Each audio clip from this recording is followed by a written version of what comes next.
Assalamualaikum warahmatullahi wabarakatuh. Saya Titin Surtini sebagai pengajar di SMK Negeri 3 Bale Endah, mengajar bahasa Inggris di kelas 10.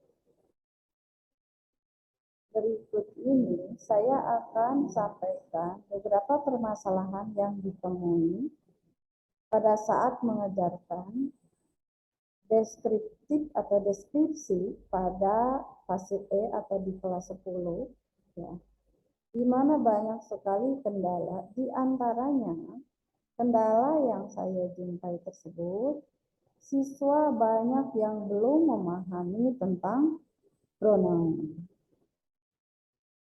Hal ini mungkin dikarenakan adanya pandemi yang telah sama-sama kita lewati, ya. Jadi di mana pembelajaran itu sangat sulit untuk tercapai, dan ini pula yang menjadi kendala, siswa tidak bisa memahami, siswa tidak bisa menguasai, tidak bisa memahami. Dikarenakan pembelajaran bahasa Inggris sendiri, bahasa Inggris itu merupakan bahasa asing, ya, dan bahasa ibunya yaitu bahasa Indonesia, bahkan bahasa Sunda yang sama sekali tidak mengenal apa yang disebut dengan kata ganti, di mana bahasa Indonesia kata ganti itu sangat terbatas.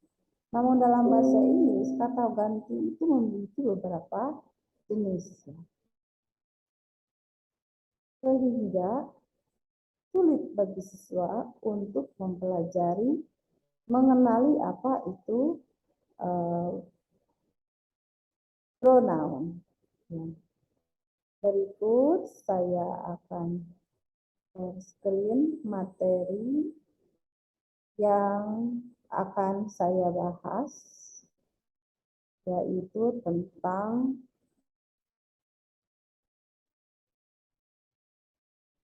permasalahan siswa, ya, dalam menghadapi pelajaran bahasa Inggris, khususnya bagaimana mereka mengenali pronoun.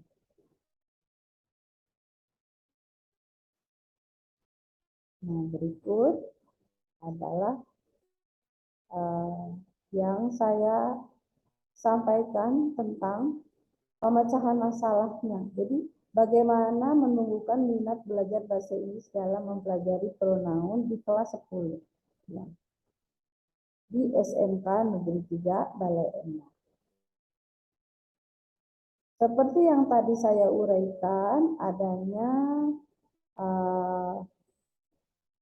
masalah-masalah bahwa bahasa Inggris itu merupakan bahasa asing, sehingga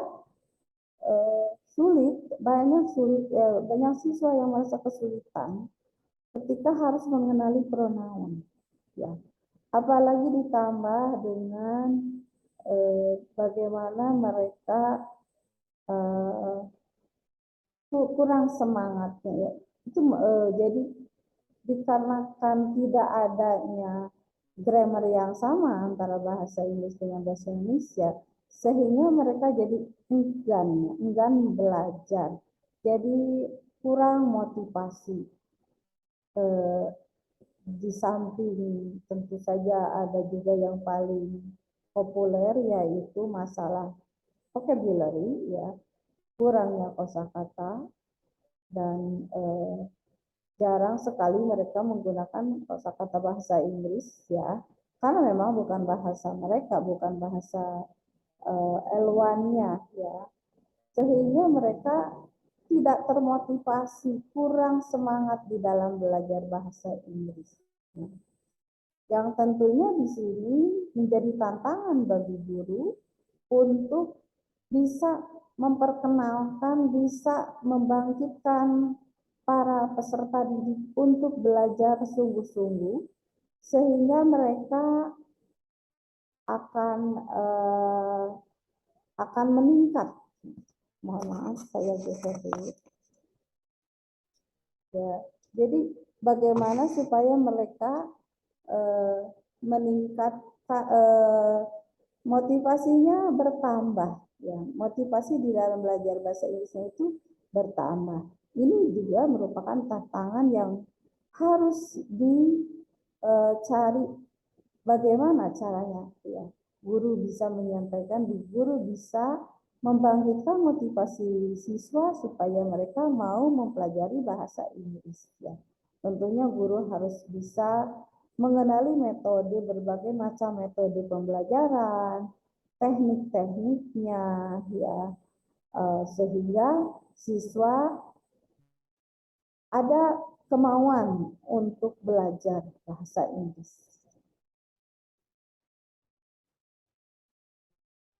Lalu yang kedua, akar permasalahannya. Akar permasalahan yang didapatkan, ya, dalam mengapa mereka mengalami kesulitan dalam mempelajari tata bahasa Inggris itu, ya itu tadi, karena bahasa Inggris dengan bahasa Indonesia itu berbeda, ya. Di mana bahasa Inggris ada tenses, yang untuk lebih jauhnya lagi ada pronoun, ya. Begitupun pengucapannya yang berbeda. Nah, jadi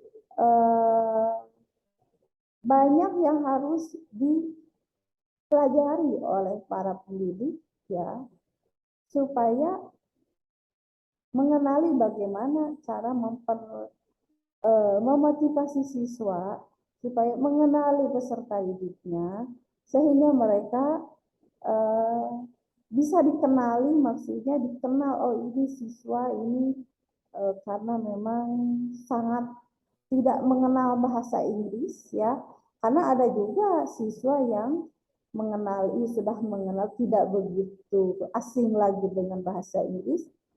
Itu tergantung latar belakang dari siswa itu sendiri. Ada yang memang mungkin di rumahnya dia senang dengan lagu-lagu bahasa Inggris, atau dia biasa bertutur kata, mungkin ada kenalan atau temannya yang biasa menggunakan bahasa Inggris, lalu ya berbagai macam, ya, akar permasalahannya. Dan juga dalam seperti tadi saya sudah sebutkan bahwa dalam bahasa Inggris itu terdapat grammar, ya, dan juga ada beberapa jenis dalam bahasa Inggris yang harus diketahui, seperti adanya kata benda, kata kerja, kata sifat, kata keterangan, kata penentu, ya, kata ganti, kata depan, kata penghubung, dan lain-lainnya. Nah, di sini terutama di dalam mengenali pronoun itu siswa harus lebih dibangkitkan lagi semangatnya supaya mereka mau mempelajari, ya, pronoun, karena ini akan terus mengait dengan materi berikutnya. Jadi, sedangkan materi pronoun ini termasuk materi yang paling dasar, ya. Tapi semenjak masa pandemi ini, di mana personal pronoun itu seharusnya sudah diperkenalkan sejak di SMP. Saya yakin sudah diperkenalkan oleh gurunya di SMP. Tetapi ya karena pandemi itu jadi latihan mereka tidak terkontrol. Sehingga saat di kelas 10 SMK, mereka nampaknya seperti yang baru mengenal dengan istilah personal pronoun. Apa itu she? Apa itu he? Apa itu? Yang mungkin yang mereka tahu hanya I, ya. Apa itu myself and others, ya. Selain itu, siswa juga harus menguasai keahlian yang khusus seperti listening, ya, berbicara, speaking, writing, ya, itu harus mereka kuasai, ya. Nah, kalau basicnya saja tidak dikuasai, nah tentunya ini akan menjadi hambatan, ya. Lalu dan juga dari diri ya, maaf dari tidak tersebut. Ya. Jadi siswa harus juga mengetahui harus menguasai listening, speaking, writing, dan reading. Dan dalam hal ini, saya sebagai penulis menyoroti kesalahan dalam pronoun dari siswa kelas 10 di SMK Negeri 3 Bale Endah. Adapun pemecahan masalahnya, nah dari akar permasalahan yang tadi saya uraikan, maka di bagian pemecahan masalah ini guru harus bisa mentransfer ilmu dengan baik atau mengajar dengan menyenangkan dan dekat dengan siswanya. Ya. Jadi bagaimana mereka bisa menguasai pronoun, bagaimana mereka bisa memahami tentang kata ganti seperti yourself, ourself ya. Nah, kalau mengajarnya atau belajarnya mereka tidak menyenangkan ya. Dan tentunya guru juga harus membina hubungan baik antara guru dan murid ya. Bahkan juga guru dengan orang tuanya ya. Sehingga dengan adanya hubungan baik antara guru dan siswa, juga hubungan baik antara guru dengan orang tua siswa, ini akan dapat menumbuhkan motivasi dan semangat para siswa. Jadi dalam mempelajari sesuatu kadang tidak mudah, ya, dan itu harus dikenali oleh guru, dan salah satu pemecahan masalahnya diantaranya dalam belajar mengajar tentunya situasinya harus menyenangkan. Itu yang pertama ya. Jadi salah satu solusinya membuat lingkungan belajar di dalam kelas itu menyenangkan ya, sehingga siswa bisa termotivasi, bisa lebih semangat lagi di dalam mempelajari bahasa Inggris, khususnya di dalam mengenali pronoun. Oke, yang bagian keempat ini adalah sumber rujukan yang saya dapatkan untuk menyampaikan tentang bagaimana menumbuhkan minat belajar bahasa Inggris khususnya dalam mempelajari pronoun. Demikian mungkin yang dapat saya sampaikan. Semoga bisa bermanfaat, dan saya mohon maaf bila terdapat banyak kekurangannya. Wabillahi taufiq wal hidayah.